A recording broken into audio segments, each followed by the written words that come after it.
کہ ایک رات حضرت علی شیر خدا رضی اللہ تعالی عنہ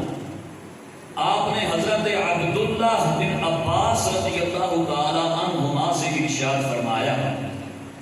کہ عشاء کی بقیہ نماز کی ادائیگی کے بعد فلاں مقام پہ مجھ سے آ کے ملنا، کوئی گفتگو کرنی ہے۔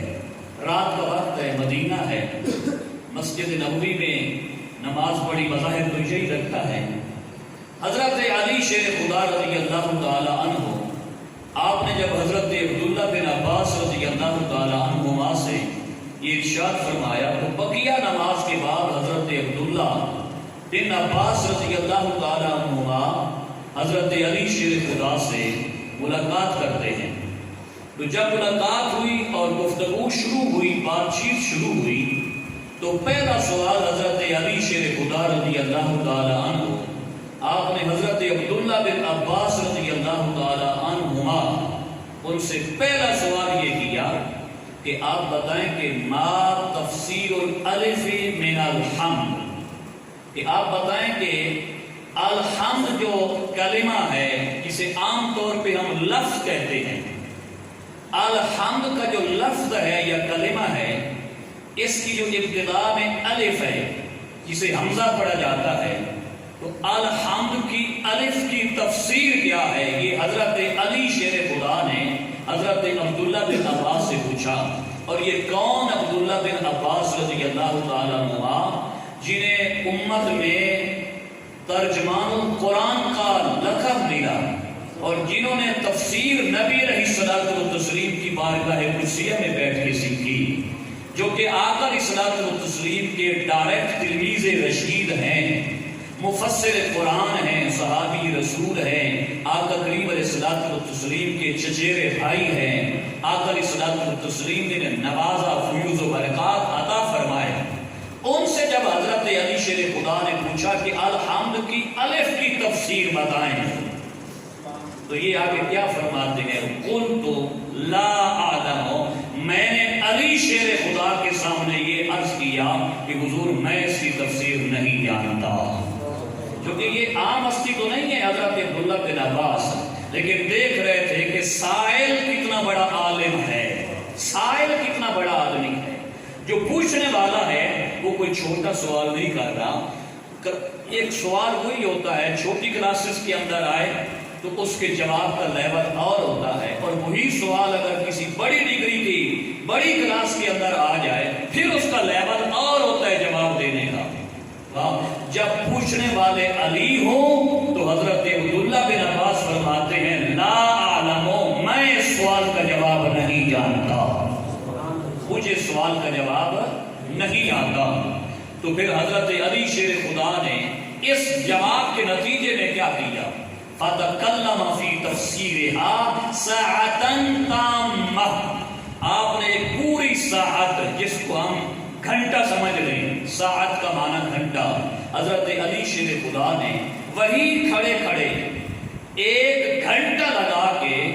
الحمد کی الف کی تفسیر بیان فرما دی۔ ایک گھنٹے میں جب الحمد کی الف کی تفسیر بیان فرمائی تو پھر دوسرا سوال کیا ما تفسیر اللام من الحمد، کہ اب الحمد میں جو دوسرا حرف ہے، سیکنڈ لیٹر ہے، لام والا، اس کی تفسیر بتا دیں۔ تو حضرت ابن عباس فرماتے ہیں کہ میں نے یہی عرض کیا قلت لا اعلم، میں اس کی تفسیر نہیں جانتا، کیونکہ پتہ تھا کہ پوچھنے والا عام بندہ نہیں ہے، پوچھنے والا بہت بڑا عالم ہے رضی اللہ تعالی عنہ۔ فَتَكَلَّمَ فِيهَا سَاعَةً تَامَّةً، پھر آپ نے ایک پورا گھنٹہ لگا کے، یعنی حضرت علی شیر خدا رضی اللہ تعالی عنہ نے ایک پورا گھنٹہ لگا کے پھر الحمد کی لام کی تفسیر بیان فرمائی، اور پھر تیسرا سوال کیا کہ ما تفسیر الحاء من الحمد، الحمد میں سے جو حرف ہا ہے اس کی تفسیر کیا ہے؟ قلت لا اعلم، پچھلے دو جوابات کی طرح اس بار بھی یہی جواب تھا حضرت ابن عباس کا کہ میں اس کی تفسیر نہیں جانتا۔ فَتَكَلَّمَ فِيهَا سَاعَةً تَامَّةً، تو حضرت علی شیر خدا نے ایک گھنٹہ لگایا، ایک ٹائم لگایا اور حرف ہا کی تفسیر بیان کی. قصہ مختصر پھر پوچھا ما تفسیر المیم من الحمد، میم کی تفسیر کیا ہے؟ تو یہ وہی جواب تھا قلت لا اعلم، I don't know، میں نہیں جانتا. پھر انہوں نے اگلا گھنٹہ لگایا، الف پر 1 گھنٹہ، لام پہ دوسرا گھنٹہ، اور اس پہ ہا پہ پھر تیسری 1 ساعت، میم پہ 4تھی ساعت، اور پھر آخری جو سوال تھا ما تفسیر الدال من الحمد،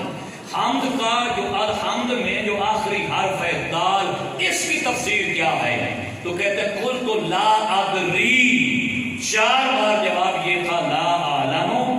اور اگلی بار جواب تھا لا ادری، میں ذاتی طور پہ اب خود نہیں جانتا. تو پھر حضرت علی شیر خدا رضی اللہ تعالیٰ عنہ نے جب دال کی تفسیر شروع کی اور تفسیر جب مکمل ہوئی، یعنی الف لام ہا میم دال، جب ان 5 حروف کی تفسیر مکمل ہوئی تو یہ شرف اور محبت میں یہ لکھا پڑا ہے. حضرت ابن عباس فرماتے ہیں کہ تفسیر اس وقت مکمل ہوئی، میں نے دیکھا صبح صادق کا نور اس وقت چمک رہا تھا، گویا کہ صرف 1 لفظ کی تفسیر میں حضرت علی شیر خدا نے پوری رات گزاری. اور آگے سنیے حضرت ابن عباس رضی اللہ تعالی عنہما، آپ فرماتے ہیں میں چلا گیا لیکن میں سوچتا رہا. حضرت ابن عباس کہتے ہیں میرا کل قرآنی علم علی کے سامنے اتنا ہی تھا جیسے ایک چھوٹا سا لوٹا کسی بڑے سمندر کے سامنے ہوتا ہے. تو پھر وہی گزارش کروں گا کہ اگر علم علی اتنا زیادہ ہے، علم نبی کی حالت اور کیفیت کیا ہوگی؟ آقا علیہ الصلوۃ والتسلیم کی علمی کیفیت، آپ کا لیول کیا ہوگا؟ تو جن کے بابا علی کا اتنا علم قرآن ہو کہ لفظ الحمد کی ساری رات تفسیر بیان فرمائے، ان کے بچوں کا علم قرآن کیسا ہوگا؟